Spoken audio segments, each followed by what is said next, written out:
ഇത് പക്ഷെ നിങ്ങൾ ഒരുപാട് തവണ കേട്ട ചരിത്രമായിരിക്കാം. എങ്കിലും ഞാനൊന്ന് ചുരുക്കി പറയാം. താൻ നിർമ്മിച്ച പാലത്തിന്റെ ബലത്തിൽ സംശയമുള്ള നാട്ടുകാർ ആ പാലത്തിൽ കൂടി യാത്ര ചെയ്യാൻ മടിച്ച് മാറി നിൽക്കുമ്പോൾ പാലത്തിലേക്ക് 6 ആനകളെ കയറ്റി നിർത്തി തന്റെ കുടുംബത്തോടൊപ്പം ഒരു ബോട്ടിൽ പാലത്തിന്റെ അടിയിലൂടെ സഞ്ചരിച്ച് വാക്കിലൂടെ അല്ലാതെ പ്രവൃത്തിയിലൂടെ ആ നാട്ടുകാർക്ക് പാലത്തിന്റെ കരുത്ത് തെളിയിച്ചു കൊടുത്ത എഞ്ചിനീയറാണ് ആൽബർട്ട് ഹെൻറി. ആ എഞ്ചിനീയർ നിർമ്മിച്ചതാണ് നൂറ്റാണ്ടുകളുടെ തലയെടുപ്പോടുകൂടി നിൽക്കുന്ന ഈ പുനലൂർ തൂക്കുപാലം.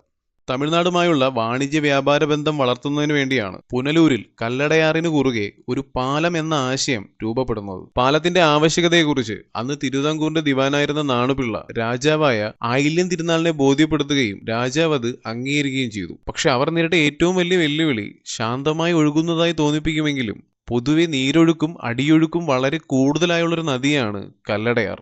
അതിനാൽ തൂണുകളിൽ കെട്ടിയുയർത്തുന്ന ഒരു സാധാരണ പാലം ഇവിടെ പ്രായോഗികമല്ല എന്ന് നിരവധി പരിശ്രമങ്ങളിലൂടെ ബോധ്യപ്പെട്ടു. ഇനി അടുത്ത് എന്ത് എന്ന ചോദ്യം അവസാനിച്ചത് തൂക്കുപാലം എന്ന ആശയത്തിലാണ്. ഇനിയാണ് ബ്രിട്ടീഷ് എഞ്ചിനീയറായ ആൽബർട്ട് ഹെൻറിയുടെ എൻട്രി. 1871 രാജാവിന്റെ അനുമതിയോടുകൂടി നിർമ്മാണ പ്രവർത്തനങ്ങൾ ആരംഭിച്ചു. പാലത്തിന്റെ നിർമ്മാണത്തിനാവശ്യമായ ഈ ഇരുമ്പ് പാളങ്ങളും ചങ്ങലകളും ഇംഗ്ലണ്ടിൽ നിന്ന് കടൽ കടന്നു വന്നവയാണ്. തൂണുകൾ നിർമ്മിക്കാൻ ഉപയോഗിച്ചിരിക്കുന്ന കല്ലുകളും പ്ലാറ്റ്ഫോമിൽ ഉപയോഗിച്ചിരിക്കുന്ന തമ്പകം എന്ന മരപ്പലകകളുമാണ് കേരളത്തിൽ നിന്നുള്ളത്. ഈ കാണുന്ന മനോഹരമായ കരിങ്കൽ ആർച്ചുകൾക്കുള്ളിലൂടെ 53 കണ്ണികൾ വീതമുള്ള 2 കൂറ്റൻ ഉരുക്ക് ചങ്ങലകളിലാണ് പാലം തൂക്കി നിർത്തിയിരിക്കുന്നത്. പാലം നിർമ്മാണ സമയത്ത് ജനങ്ങൾക്ക് ഏറ്റവും കൂടുതൽ ആശങ്കയുണ്ടായിരുന്നത് വന്യമൃഗങ്ങൾ പാലത്തിലൂടെ കയറി ജനവാസ മേഖലയിലേക്ക് വരുമോ എന്നുള്ളതായിരുന്നു. മൃഗങ്ങൾ പാലത്തിലേക്ക് കയറുമ്പോൾ പ്ലാറ്റ്ഫോം ഒരു സസ്പെൻഷൻ സിസ്റ്റം പോലെ പ്രവർത്തിക്കുകയും ഈ ചങ്ങലകൾ മുറുകുന്ന ശബ്ദം കാരണം മൃഗങ്ങൾ തിരിച്ചു പോവുകയും ചെയ്യും.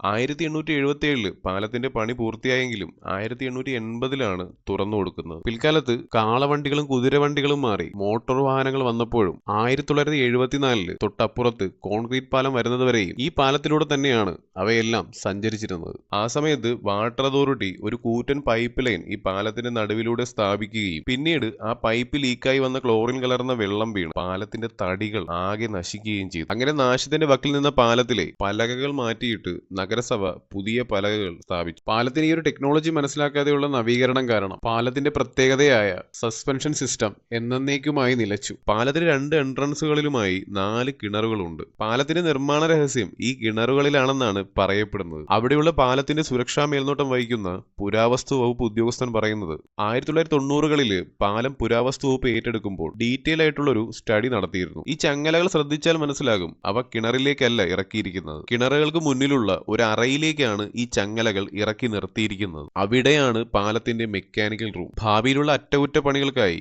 ആ റൂമിലേക്ക് എത്താനുള്ളൊരു വഴി മാത്രമാണ് ഈ കിണറുകൾ. മാത്രമല്ല ഈ 2 കിണറുകൾ തമ്മിൽ അടിയിലൂടെ ഒരു പാസേജ് വഴി ബന്ധിപ്പിച്ചിട്ടുമുണ്ട്. എന്നാൽ പാലത്തിന്റെ നിലനിൽപ്പിനെ ബാധിക്കാം എന്നുള്ളതുകൊണ്ട് നാളിതുവരെയും ആ മെക്കാനിക്കൽ റൂം തുറക്കാൻ പുരാവസ്തു വകുപ്പ് ശ്രമിച്ചിട്ടില്ല. കിണറിലെ മറ്റൊരു അത്ഭുതം എന്ന് പറയുന്നത് എത്ര മഴ പെയ്താലും കിണറിനുള്ളില് വെള്ളം നിൽക്കില്ല. അത് ഡ്രെയിനായി ഈ ആറിലേക്ക് തന്നെ പോകും. ഇന്നും ഈ പാലത്തിന്റെ ടെക്നോളജി നമുക്ക് മനസ്സിലാക്കിയെടുക്കാൻ സാധിച്ചിട്ടില്ല. അന്ന് ആ എഞ്ചിനീയർ അതാർക്കും പറഞ്ഞു കൊടുത്തിട്ടുമില്ല. പുനലൂർ തൂക്കുപാലം എന്ന് പറയുന്നത് നിർമ്മാണത്തിന്റെ ഒരു അത്ഭുതം തന്നെയാണ്.